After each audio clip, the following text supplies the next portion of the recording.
So we believe that the pyramids were built as tombs for the kings, for the pharaohs who were seen as gods to the people. Uh, but we also believe that they were buried with their belongings and anything that they might have needed in the afterlife. Concubines, their queen, um, treasures, gold ships. We have found one ship at least within the pyramids. Um, but the interesting thing, and I think one of the most interesting things is that we haven't actually found very much treasure at all in the pyramids. In fact, in Khufu's pyramid, um, we found no treasure. The Arabs were actually very helpful at around 800 AD. Um, the Arabs tried to raid Khufu's pyramid, and in raiding it, they found that the granite slabs that had been placed to block off the actual walkways and hallways were not moved. They were still intact. Um, but as they burrowed around them, they couldn't find any treasure. Um, Obviously disappointed, they tried to think of ways that maybe robbers or uh, raiders could have gotten into the pyramids. But the interesting thing is that even if they could have gotten into the pyramids through one granite slab that scientists have found that was propped up by some rubble, they could not have possibly gotten any of the treasure out through that. So the question is, where did the treasure go? How did it disappear? And was there even treasure in there to begin with?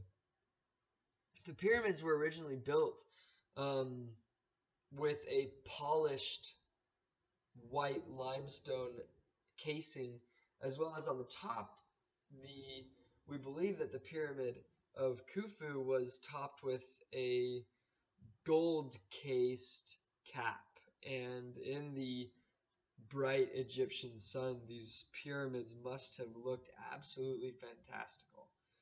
Um,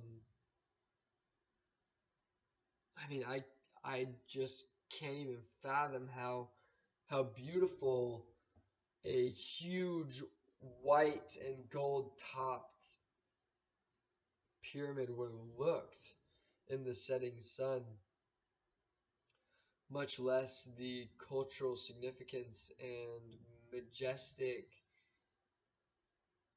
side of viewing or seeing that type of wonder and building.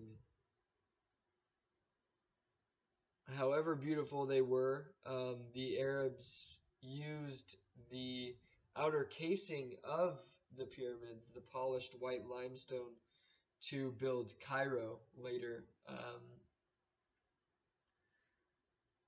However, we still don't know a lot about the pyramids, nor do we know where or how the cap of the biggest pyramid, Khufu, was removed.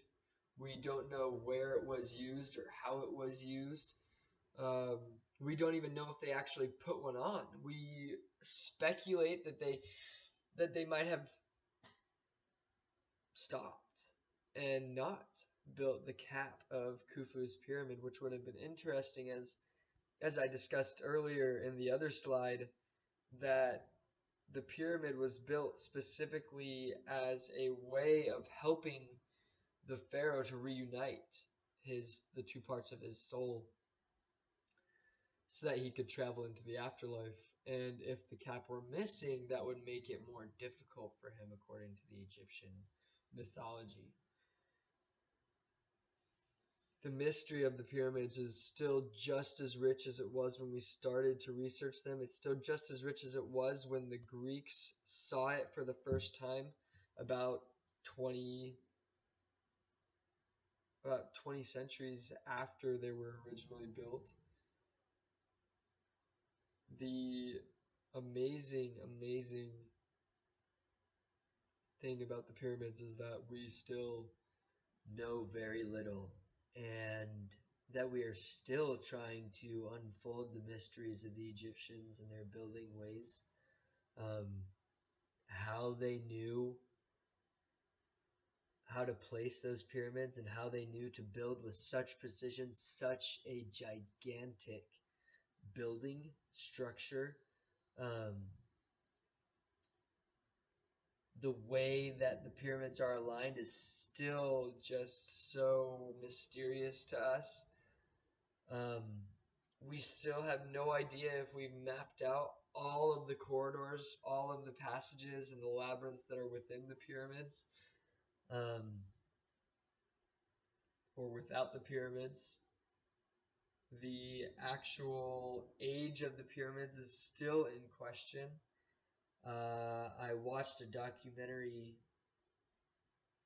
yesterday about the mystery of the pyramids and actually the mystery of the Sphinx, and how there are some people that think that the Sphinx actually predates the pyramids by um, a good 20,000 years, which would make it even more of a catastrophe and